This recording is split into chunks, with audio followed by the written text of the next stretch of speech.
कृपाचार्य तथा द्रोणाचार्य की कथा। गौतम ऋषि के पुत्र का नाम शर्द्वान था। उनका जन्म बाणों के साथ हुआ था। उन्हें वेदाभ्यास में जरा भी रुचि नहीं थी और धनुर्विद्या से उन्हें अत्यधिक लगाव था। वे धनुर्विद्या में इतने निपुण हो गए कि देवराज इंद्र उनसे भयभीत रहने लगे। इंद्र ने उन्हें साधना से दिगाने के लिए नामपदी नामक एक देवकन्या को उनके पास भेज दिया। उस देवकन्या के सौंदर्य के प्रभाव से शर्द्वान इतने कामपीड़ित हुए कि उनका वीर्य स्खलित होकर एक सरकंडे पर आ गिरा। वह सरकंडा दो भागों में विभक्त हो गया, जिसमें से एक भाग से कृप नामक बालक उत्पन्न हुआ और दूसरे भाग से कृपी नामक कन्या उत्पन्न हुई। कृप भी धनुर्विद्या में अपने पिता के समान ही पारंगत हुए। भीष्म जी ने इन्हीं कृप को पांडवों और कौरवों की शिक्षा दीक्षा के लिए नियुक्त किया और वे कृपाचार्य के नाम से विख्यात हुए।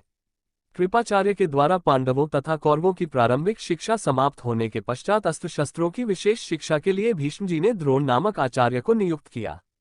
इन द्रोणाचार्य जी की भी एक विशेष कथा है। एक बार भरद्वाज मुनि यज्ञ कर रहे थे। एक दिन वे गंगा नदी में स्नान कर रहे थे। वहां पर उन्होंने घृतार्ची नामक एक अप्सरा को गंगा स्नान कर निकलते हुए देख लिया।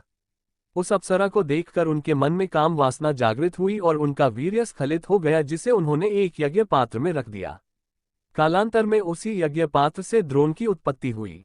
द्रोण अपने पिता के आश्रम में ही रहते हुए चारों वेदों तथा अस्त्र शस्त्रों के ज्ञान में पारंगत हो गए। द्रोण के साथ प्रशत नामक राजा के पुत्र द्रुपद भी शिक्षा प्राप्त कर रहे थे तथा दोनों में प्रगाढ़ मैत्री हो गई।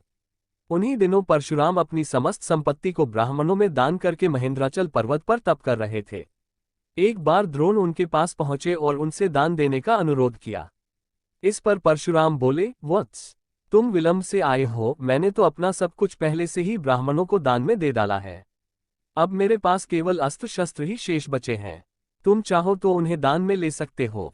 द्रोण यही तो चाहते थे, अतः उन्होंने कहा, हे गुरुदेव, आपके अस्त्र शस्त्र प्राप्त करके मुझे अत्यधिक प्रसन्नता होगी, किंतु आपको मुझे इन अस्त्र शस्त्रों की शिक्षा दीक्षा देनी होगी तथा विधि विधान भी बताना होगा। इस प्रकार परशुराम के शिष्य बनकर द्रोण अस्त्र शस्त्रादि सहित समस्त विद्याओं के अभूतपूर्व ज्ञाता हो गए। शिक्षा प्राप्त करने के पश्चात द्रोण का विवाह कृपाचार्य की बहन कृपि के साथ हो गया। कृपि से उनका एक पुत्र हुआ। उनके उस पुत्र के मुख से जन्म के समय अश्व की ध्वनि निकली, इसलिए उसका नाम अश्वत्थामा रखा गया। किसी प्रकार का राजाश्रय प्राप्त न होने के कारण द्रोण अपनी पत्नी कृपि तथा पुत्र अश्वत्थामा के साथ निर्धनता के साथ रह रहे थे। एक दिन उनका पुत्र अश्वत्थामा दूध पीने के लिए मचल उठा, किंतु अपनी निर्धनता के कारण द्रोण पुत्र के लिए गाय के दूध की व्यवस्था न कर सके। अकस्मात उन्हें अपने बाल्यकाल के मित्र राजा द्रुपद का स्मरण हो आया, जो कि पांचाल देश के नरेश बन चुके थे। द्रोण ने द्रुपद के पास जाकर कहा, मित्र, मैं तुम्हारा सहपाठी रह चुका हूँ।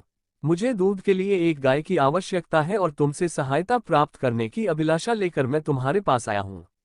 इस पर द्रुपद अपनी पुरानी मित्रता को भूलकर तथा स्वयं के नरेश होने अहंकार के वश में आकर द्रोण पर बिगड़ उठे और कहा, तुम्हें मुझको अपना मित्र बताते हुए लज्जा नहीं आती?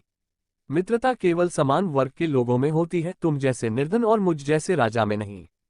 अपमानित होकर द्रोण वहां से लौट आए और कृपाचार्य के घर गुप्त रूप से रहने लगे। एक दिन युधिष्ठिर आदि राजकुमार जब गेंद खेल रहे थे तो उनकी गेंद एक कुएं में जा गिरी।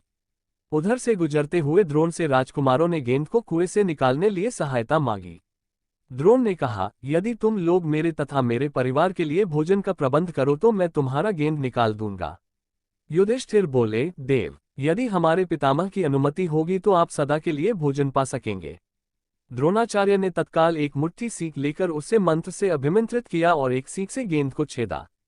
फिर दूसरे सीख से गेंद में फंसे सीख को छेदा। इस प्रकार सीख से सीख को छेदते हुए गेंद को कुएं से निकाल दिया। इस अद्भुत प्रयोग के विषय में तथा द्रोण के समस्त विषयों में प्रकांड पंडित होने के विषय में ज्ञात होने पर भीष्म पितामह ने उन्हें राजकुमारों के उच्च शिक्षा के नियुक्त कर राजाश्रय में ले लिया और वे द्रोणाचार्य के नाम से विख्यात हुए। और भी ऐसी कथा सुनने के लिए वीडियो को लाइक करें, चैनल को सब्सक्राइब करें।